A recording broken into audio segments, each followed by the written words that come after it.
You could have a YouTube automation business up and running in a few weeks, and even if you go really slowly, you could have it up and running by summer. Because 2026 is actually the best year ever to launch a YouTube automation business, because we have AI, we have YouTube pushing small channels, and we have proven strategies that didn't exist when I started 10 years ago. So if you want to build a consistent one-person business that doesn't rely on shipping stuff from China or oil prices, that is 100% online, and where you just create videos without having to show your face, it's a pretty good option.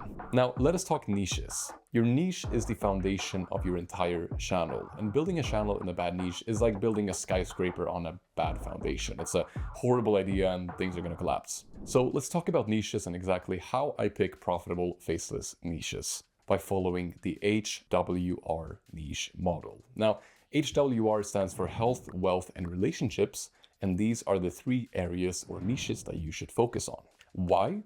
Because these three niches are the most profitable. They don't just entertain people, they solve real problems. Entertainment channels are fun, but they just get views. They often struggle to make any real money, and I know this because I've gotten millions of views on faceless channels in the entertainment space, where you're literally competing with Mr. Beast nowadays, and people wonder, oh, why is it so difficult? You're stacking all the odds against you. Instead, in 2026, I recommend to focus on the HWR niches. Because when you can solve a problem, that's how you attract a loyal audience with money and audiences that you can monetize and actually turn into a business, which is the long-term goal of YouTube. It's not to become famous, right? You're not even showing your face. So let me explain the niches for you now. Health, the first one, is anything to make people healthier. Wealth, anything to make people richer. And relationships, anything to improve their personal lives and relationships with other people. And all of these three niches have a billion different sub-niches and topics to talk about. So you don't have to, just talk about relationships. You can go deeper. For example, in health, you might talk about bodybuilding, or you might talk about yoga. And in wealth, you might talk about personal finance or about crypto, although that's a bit risky right now. In relationships, you might talk about psychology, or you might talk about dating. But as a beginner, I know this can all feel totally confusing. I get it. And that's why I recommend you start by modeling what already works and then start creating from there. You really don't need to reinvent the wheel and come up with your own niche or something unique.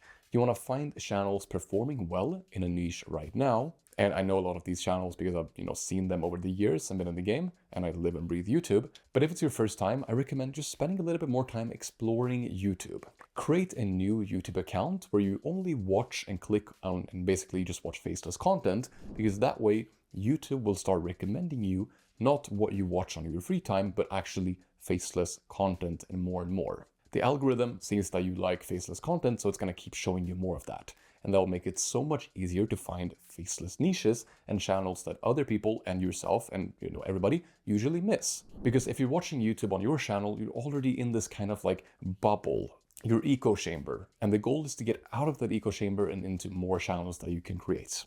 Because your YouTube account now is specifically made to find new faceless content and channels. Okay, the next part in starting a YouTube automation business, or generally any YouTube channel, is to start at the end. You want to plan exactly how to monetize your channel before you even start it.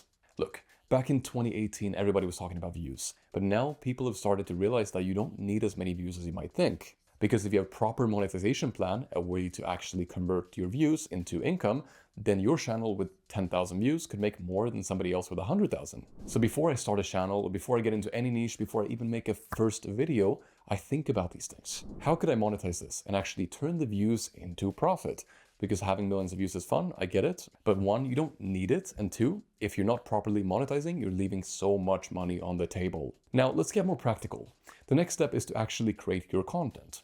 How do you create content for a faceless channel that gets views and actually makes you money? And by the way, this applies to any channel. The strategy I use for myself is called the VC rule. And VC stands for views and conversions, meaning some videos are just made for views. They just bring people to your channel, and other videos are meant for conversion, meaning they don't focus on going viral.